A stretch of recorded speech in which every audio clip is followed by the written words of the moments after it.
Iraq was eye-opening. It was one of the most boring times of my life, as well as some of the most difficult times. Made good friends, and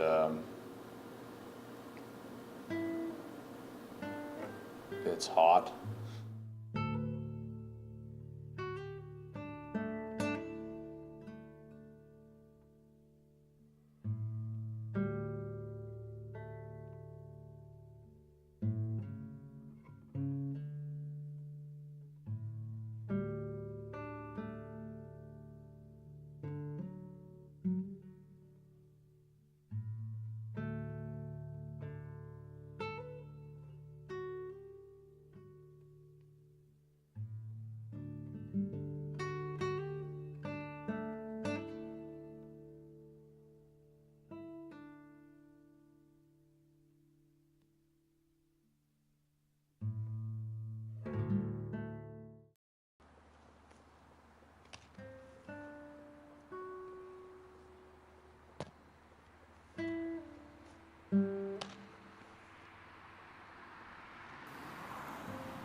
Coming back from Iraq was a difficult transition. The simple fact that I was no longer in a war zone, had to transition into normal life and deal with normal people who weren't in the military, so that was difficult.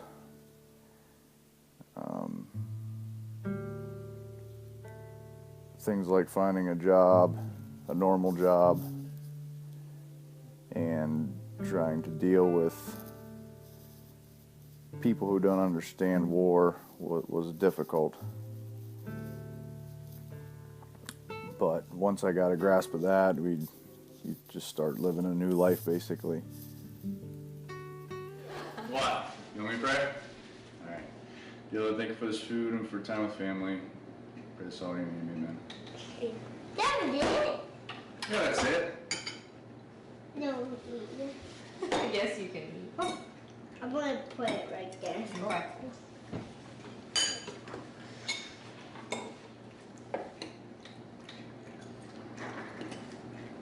We'll get to the guys where to get fish and bread. They got fish and bread? Yeah. Yeah? PTSD is a very generic term, I think, that they use for anything they can't explain, kind of like colic is for babies. I would say I have temper issues. I don't deal with stupid things very, very well, but the temper is the main thing that I've struggled with before the military, but a lot more after. And it's affected my life, my wife, my kids, jobs, parents. It's really affected every aspect of my life until I finally got a grasp of it. And I think a lot of getting a grasp of that was starting to help other people and worship and in youth, and starting to be less self-centered and starting to think about others before myself, and ultimately led to coaching baseball with my oldest son, and that will probably continue. But just getting involved in the community and in the church and in different things like that really helps with things like PTSD, for a lack of a label, but really just taking myself out of center and putting others first, and ultimately God first, made all of the PTSD things really, really subside. You until one comes at me. Right. As soon as one comes at me,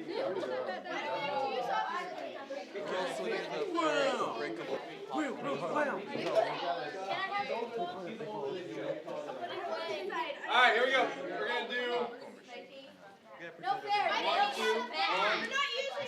1, 2, 1, 2, 1, 2, 1.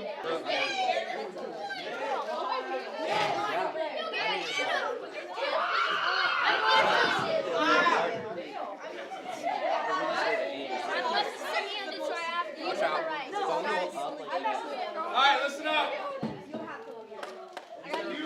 Listen. If you write with your right hand, you throw it with your left hand. What? I write with both hands.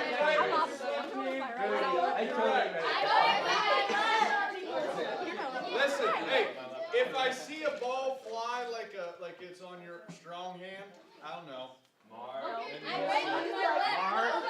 I'll write with my left and I can prove it. Just so you know. Mark. It's all your fault, Mark. First team to 5 wins, go.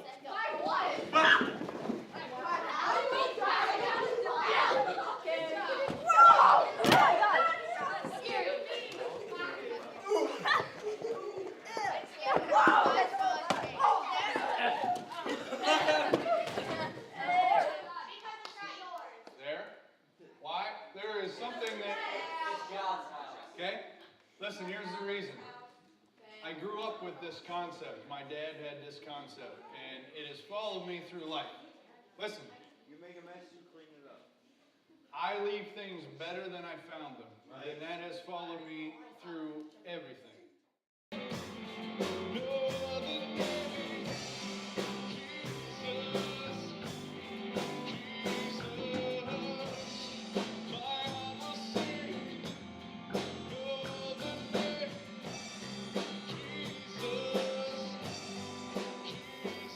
I decided to use my talents that I grew up doing, playing guitar, and started to lead worship at a younger age.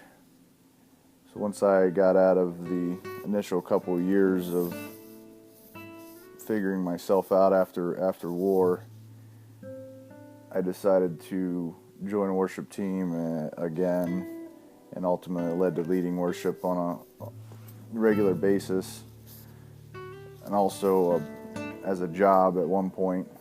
And now I do it volunteer as well as a youth group, and I enjoy doing that to affect people's lives in a good way.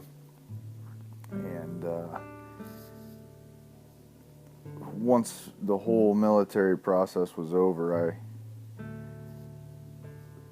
I found my faith again, and with the talents that I have, it's pretty simple what I was supposed to be doing. So that's what I do now just on a volunteer basis.